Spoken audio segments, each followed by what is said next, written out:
Hello my dear students, Gayatri Vidya Mandir उच्च माध्यमिक विद्यालय सांचौर जिला जालौर के हमारे यूट्यूब चैनल पर आपका एक बार फिर से स्वागत है।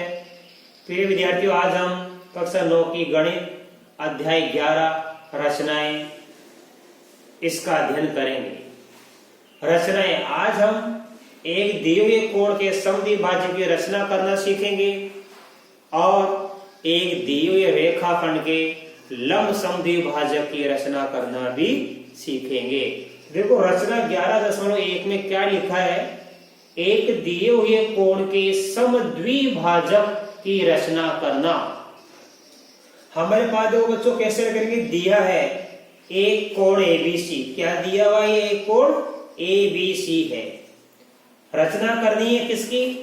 इस कोण एबीसी के समद्विभाजक की हमको रचना करनी है।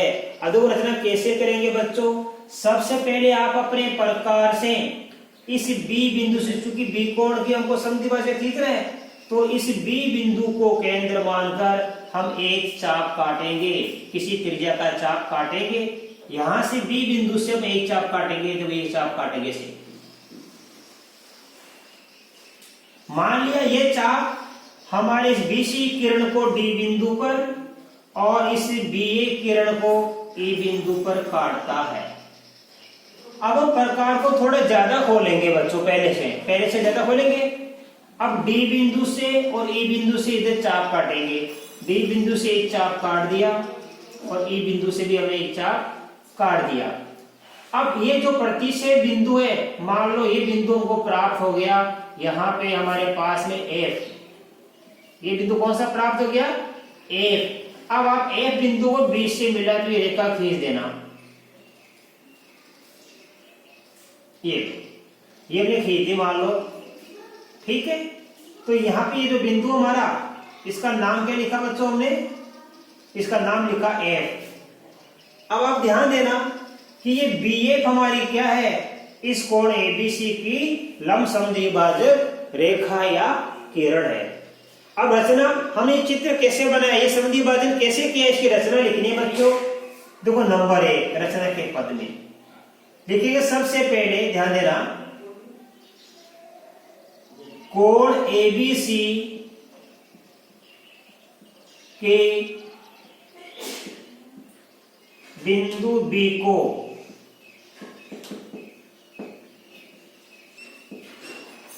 केंद्र मानकर किसी त्रिज्या, किसी भी नापिए, किसी त्रिज्या से एक चाप काटा जो कि बीसी व बीए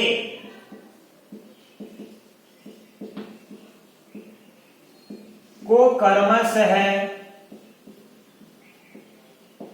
बी तथा ई पर प्रतिच्छेद करता है। यह हमने आपको भी समझाया था बच्चों। नंबर 2, अब हम डी और ई बिंदु से थोड़ा प्रकार को अधिक खोलकर चाप काटेंगे। लिखेंगे अब प्रकार को थोड़ा अधिक खोलना, पहले से अधिक खोलकर डी व ई से दो चाप काटे। यहां ऐसे एक चाप, ऐसे एक चाप, ऐसे काटे जो कि परस्पर एक पर प्रतिच्छेद करते हैं। ठीक है, बीए को मिलाया, बीए को मिलाया।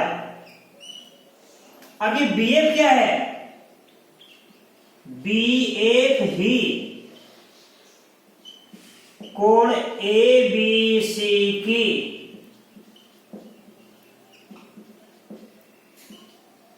समद्विभाजक किरण या रेखा है। राइट, ये हमने इसकी क्या कर दी? रचना कर दी बच्चों। अब हम इसके लिए क्या करेंगे? प्रमाण देंगे कि वास्तव में ये BF क्या है? इस कोण की समद्विभाजक रेखा ABC की, यानी ये कोण 1 नंबर वाला और ये कोण 2 नंबर वाला दोनों बराबर हो गए। अब समद्विभाजक समान, 2 भाग हो गए इसके, ABC के 2 भाग। अब हम इसको प्रूव करेंगे, सिद्ध करेंगे। तो देखो इसका प्रमाण। अब हम प्रमाण देंगे बच्चों, तो क्या करेंगे? हम इस E को 1 से मिला देंगे और C को भी 1 से मिला देंगे। ठीक है,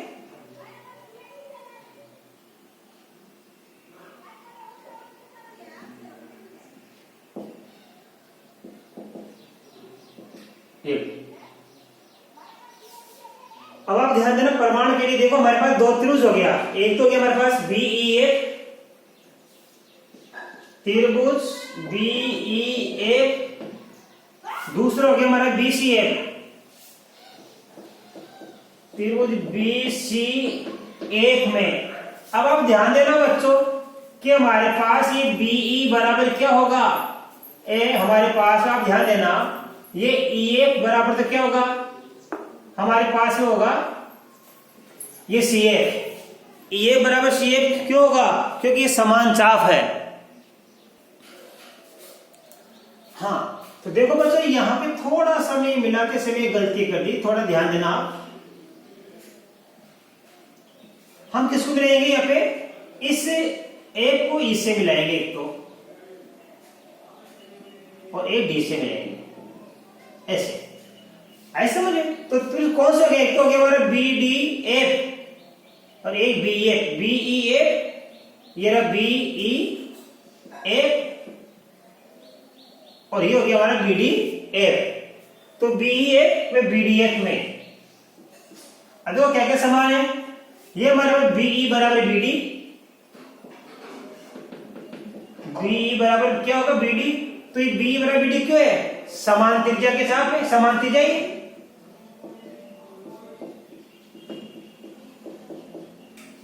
ये समान त्रिज्या है BE और ये चाप काट दे अपने। और देखो यहाँ पे ये EF बराबर हो गया DF, E1 बराबर हो गया DF। क्या है? ये समान चाप की त्रिज्या।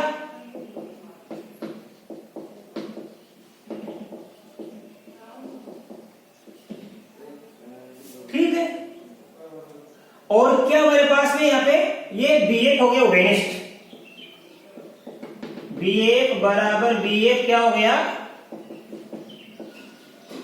उभयनिष्ठ भुजा है। इसलिए बच्चों ये 1 भुजा, 2 भुजा, 3 भुजा, तीनों समकोण भुजा बराबर हो गई। तो ए से सर्वांग समता नियम से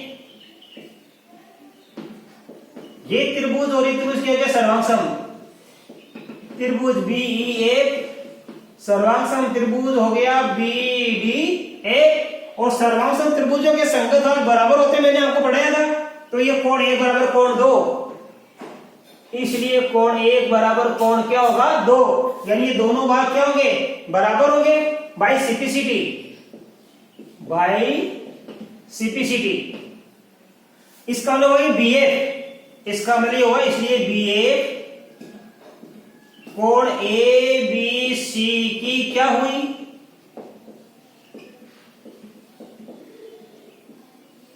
समद्विभाजक है बच्चों।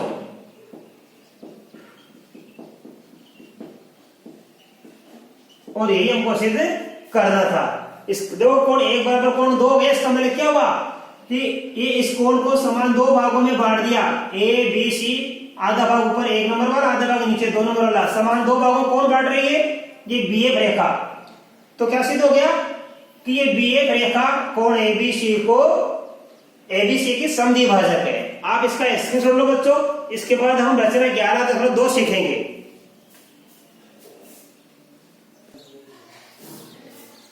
अब देखिए बच्चों, हमारी रचना चलेगी 11.2। क्या लिखा है? एक दिए हुए रेखाखंड के लंब समद्विभाजक यानी लंब अर्धक, समद्विभाजक को अर्धक भी बोल सकते हैं। तो दिए हुए रेखाखंड के लंब समद्विभाजक की रचना करना। क्या दिया है? एक रेखाखंड AB दिया है, रचना करनी है रेखाखंड AB के लंब समद्विभाजक की। अब देखो हम लिखेंगे रचना के पद, रचना के पद लिखेंगे। तो पद तो बाद लिखेंगे, फिर रचना करना सीखो। हम क्या करेंगे बच्चों, सबसे पहले जो दिया गया रेखाखंड AB है, हम इसमें क्या करेंगे, जो हमारी ये रेखाखंड AB है इसका आधा लेंगे, AB का आधे से थोड़ा ज्यादा। तो AB से आधे से थोड़ा ज्यादा लेंगे प्रकार में चाप, प्रकार को आधे से ज्यादा खोलेंगे। तो प्रकार को आधे से ज्यादा खोलेंगे, उसके बाद में A बिंदु से ऊपर चाप काटेंगे ऐसे, फिर B बिंदु से इधर से चाप काटेंगे, फिर A पर रख के फिर नीचे चाप काटेंगे और B पर रखकर फिर नीचे चाप काटेंगे। आइए समझ में। तो यहाँ पे क्या हो जाएगा बच्चों, ध्यान देना, ये हमको दो प्रतिच्छेद बिंदु प्राप्त हो जाएंगे। मान लो ये A B और ये हमारा कौन सा बिंदु, मान लो ये हमने मान लिया यहाँ पे C, और यहाँ पे क्या मान लेंगे अपन D।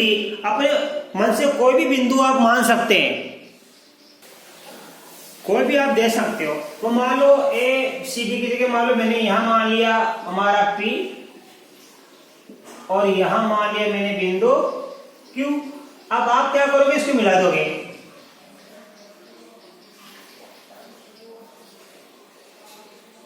ये अब क्या करेंगे, देखो यहाँ पे जो हमने ये किया समद्विभाजक, ये मान लो AB को कहां प्रतिच्छेद कर रहा है, M बिंदु पर। तो ये PMQ क्या हो गया, हमारा AB रेखाखंड का समद्विभाजक हो गया। इसकी रचना कैसे करेंगे, देखो रचना के पद नंबर 1, ध्यान देना। A व B से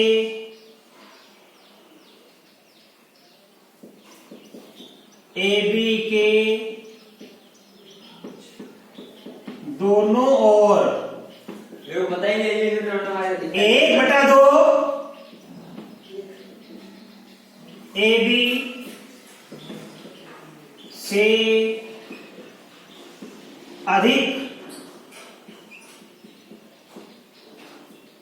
त्रिज्या के चाप काटे। देखो A व B से इस AB के दोनों ओर 1/2 AB से अधिक, यानी इस AB के आधे से अधिक त्रिज्या के 2 चाप काटे। नंबर 2, दोनों चाप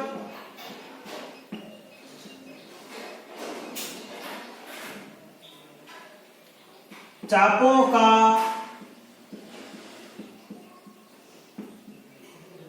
प्रतिच्छेद बिंदु ऊपर P तथा नीचे Q प्राप्त हुआ। P व Q को मिलाया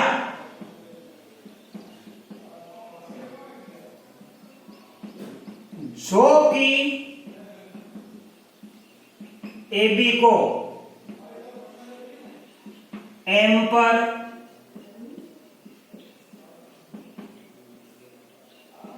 प्रतिच्छेद करता है। खत्म बिल्कुल। इसलिए ध्यान देना आप, PMQ ही ध्यान देना AB का क्या हुआ, समद्विभाजक है। अभी हमने केवल समद्विभाजक किया है, ये लंब नहीं दर्शाया, लंब बोले समकोण। जब ये दोनों कोण समकोण हो जाएंगे तो ये कहलाएगा लंब समद्विभाजक। अभी तो क्या कर रहा है ये PMQ, इसको दो समान भागों में बांट रहा है, तो PMQ ही AB का समद्विभाजक है। अब बच्चों इसके लिए प्रमाण देंगे आपको, देखो ध्यान से, मैं यही दे रहा हूं प्रमाण। प्रमाण के लिए क्या करेंगे हम, इस P को A और B से मिला दो आप।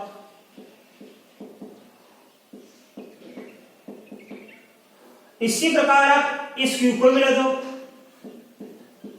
ए बाय बी से। ठीक है, अब हमारे पास दो त्रिभुज हो गए, एक तो गया पी ए क्यू, त्रिभुज पी ए क्यू, दूसरा के पी बी क्यू, त्रिभुज पी बी क्यू में। अब देखो क्या क्या बराबर, बच्चों ध्यान देना, आप ध्यान देना इसमें, इसका ये एपी आए समझ में, ये ए पी ए क्यू हो गया और पी बी क्यू, तो इसका ये एपी किसके बराबर होगा, ये होगा पी बी के। पी ए बराबर होगा पी बी, और इसी प्रकार ये हमारा ए क्यू बराबर हो गया बी क्यू। क्यों होगा बच्चों, क्योंकि ये समान चाप की त्रिज्या, समान चाप की लंबाइयां हैं। समान चाप की क्या त्रिज्या या लंबाई, और ये पी क्यू क्यों उभयनिष्ठ, पी क्यू बराबर पी क्यू क्यों है उभयनिष्ठ,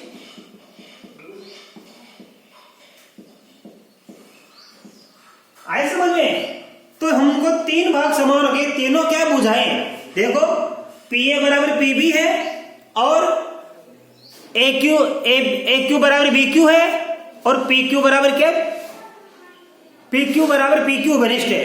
आप ध्यान देना, ये पी ए बराबर पी बी है और यह ए क्यू बराबर क्या है हमारे पास बी क्यू है, क्योंकि क्या है ये एक ही चाप से एक ही त्रिज्या की समान चाप की त्रिज्या है। ठीक है, इसलिए ध्यान देना हमको क्या प्राप्त हो जाएगा, यहां बता रहा हूं वाक्य में, इसलिए ये भी बुझा, देखो बुझा बुझा बुझा नियम, तो एस एस एस नियम से त्रिभुज कौन सा ये पी ए क्यू और पी बी क्यू, त्रिभुज पी ए क्यू सर्वांग सम त्रिभुज होगा पी बी क्यू। तो ये दोनों त्रिभुज देखो पी ए क्यू तथा पी बी क्यू दोनों क्या होंगे सर्वांग सम, और सर्वांग सम त्रिभुज जगह क्या होते हैं, संगत भाग बराबर होते हैं। तो इस त्रिभुज का कोण P और इस त्रिभुज का कोण P, यानी ये एक नंबर ये दो नंबर डाल दूं मैं, इसलिए कोण एक बराबर कोण क्या होगा दो होगा।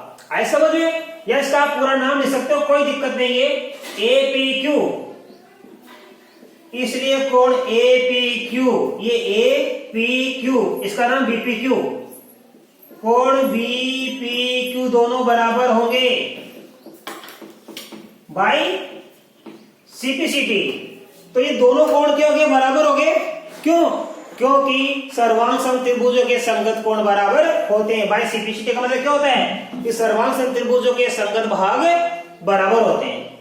अब देखो हमारा ये ए पी क्यू है, इसको मैं लिख सकता हूं A P M, A P Q को लिख सकता हूं मैं, क्योंकि इस पी क्यू में तो ये बिंदु एम है, इसलिए मैं इसको लिख सकता हूं, इसलिए कोण ए पी एम, ध्यान देना बराबर क्या हो जाएगा कोण बीपीएम, ये बीपी क्यू को बीपीएम,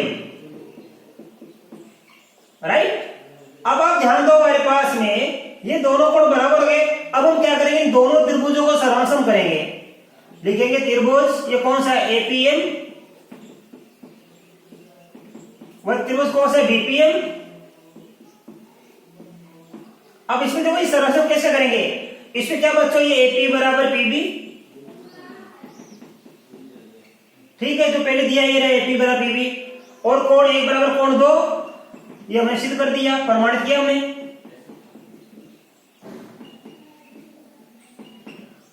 ठीक है, और ध्यान देना ये पीएम उभयनिष्ठ, पीएम बराबर पीएम क्या हो गई उभयनिष्ठ भुजा, इसलिए दोनों त्रिभुज क्या हो गए एपीएम और बीपीएम, त्रिभुज एपीएम सर्वांग सम त्रिभुज हो गया बीपीएम, दोनों त्रिभुज सर्वांग सम हो गए और सर्वांग सम त्रिभुज के संगत भाग बराबर होते हैं, अर्थात यहां पे कोण 3, इसको नंबर डालता हूं मैं 3, इसको नंबर डालता हूं 4, इसलिए कोण 3 बराबर कोण 4 हो गया। क्यों हुआ? बाई सिंप्लिसिटी, क्योंकि सर्वांग सम त्रिभुजों के संगत भाग बराबर होते हैं, तो कोण 3 बराबर कोण हमको 4 प्राप्त हो गया। राइट। अब देखो बच्चों, यहाँ पे लिखेंगे हम ये कोण 3 और 4 क्या है? सरल रेखा पर है, तो लिखेंगे क्योंकि कोण 3 प्लस कोण 4 बराबर क्या लिखेंगे? 180 डिग्री। इसका मतलब ये हुआ कि दोनों बराबर 3 और 4, तो मैं लिख दूंगा या तो इस दोनों को 3-3 बना दो, दोनों को 3-3 बना सकते हैं, दोनों को 4-4, क्योंकि 3 और 4 बराबर है। इसलिए कोण 3 प्लस कोण 3 बराबर 180 डिग्री। इसलिए 2 बार आ गया कोण 3, तो 2 बार कोण 3 बराबर 180 डिग्री। 2 से काट दीजिए आप, ये 90 हो गया। इसलिए कोण 3 बराबर क्या आ गया? 90 डिग्री। इसलिए ये कोण 4 भी कितना होगा? 90 डिग्री। तो ये कोण 3 और 4 90 डिग्री हो गया, अर्थात ये पीबीएम क्या हो गया? 90 डिग्री।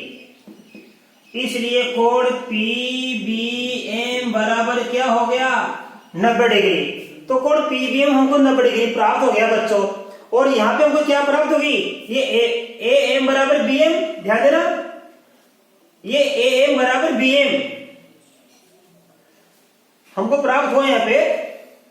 हाँ, ये दोनों तरफ सरसम हो गया हमारे पास, तो कोण 3 व 4 भी बराबर हो गए, तथा ध्यान देना ये ए एम बराबर बी एम हो गया। यह लिख दो आप थोड़ा सा और, तथा ए एम बराबर बी एम, ए एम बराबर बी एम। इसको समीकरण नंबर 1 मान लो आप। ये दोनों कैसे प्राप्त हुआ? By simplicity. ये संगत भाग किसके बराबर हो गया और ये कोण इसके बराबर हो गया। ये संगत 3 4 के है और एम संगत बी एम के है, तो ए एम बराबर क्या है? B M. आए समझ में? इसको समीकरण नंबर 2 मान लो आप। तो क्या लिखेंगे हम? समीकरण 1 व 2 से क्या हो गया? ये P M Q A B का लंब समद्विभाजक है बच्चों, और ये हमको सिद्ध करना था। इस प्रकार आपको ये प्रमेय करनी है बच्चों, ठीक है? क्यों? क्योंकि समीकरण 2 में क्या लिखा है? पीबीएम कितना हो गया? ये एम हमको समकोण प्राप्त हो गया। देखो एम कोण क्या प्राप्त हो गया? समकोण। समीकरण 2 में हमको कोण, देखो ध्यान से, पीएमबी, यहां लिखो पीएमबी, ठीक है? तो ये कोण समकोण प्राप्त हो गया और ये दोनों भुजा प्राप्त होगी बराबर। इसका मतलब क्या हो गया? पीएमक्यू इसका एबी रेखाखंड का लंब समद्विभाजक है। धन्यवाद।